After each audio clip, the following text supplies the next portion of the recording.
Neste seminário, nós vamos falar sobre os números racionais, orientado pelo professor Luiz Fernando Mussolino de Oliveira. Os participantes do grupo 2 são Amanda Ferreira Domingues, Gabriel da Silva Corres, Giovana Salles Fernandes, Hilary Barros Quecon, Cauane Vitória da Silva Siqueira, Maria Eduarda Santos Oliveira, Mariana Augusto Silva, Nicolas Robert dos Santos Santana, Rafaela de Souza Alves e Tarsila Vitória Lopes de Souza. Os números racionais surgiu com o intuito de abranger os resultados das operações de divisão entre dois números inteiros que não geram números inteiros. No Egito Antigo, as inundações do rio Nilo tornavam as terras muito férteis para a agricultura. Dessa forma, quando as águas abaixavam, era necessário remarcar os limites entre os terrenos de cada proprietário. No entanto, não encontravam um número inteiro para representar tais medidas, o que levou à utilização de frações. Os números racionais são números que podem ser representados em forma de fração.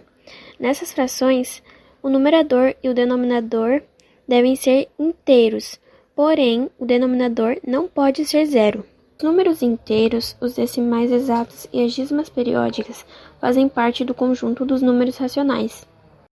O conceito da divisão associado ao estudo de frações é algo que podemos usar para identificação de certo número racional, porque o conjunto de números racionais é formado por todos os elementos que podem ser escritos na forma de fração. Pois, como sabemos, a fração é a divisão entre dois números inteiros, por exemplo, como mostra no slide, A sobre B.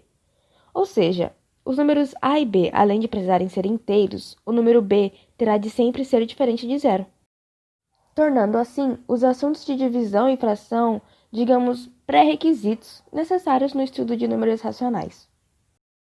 Os subconjuntos dos números racionais são conjunto dos números racionais positivos, por exemplo, 0, 1, 1,5, 1,9, 2,7 e por aí vai.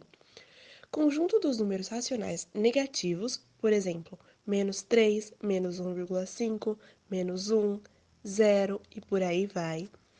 Conjunto dos números racionais não nulos, ou seja, aqueles que têm ausência de zero, como por exemplo, menos 1,5, menos 1, mais 1,5, mais 3,5.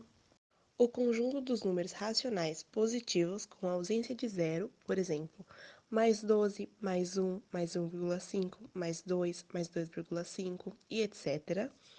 E por último, o conjunto dos números racionais negativos com ausência de zero. Por exemplo, menos 2, menos 1,5, menos 1,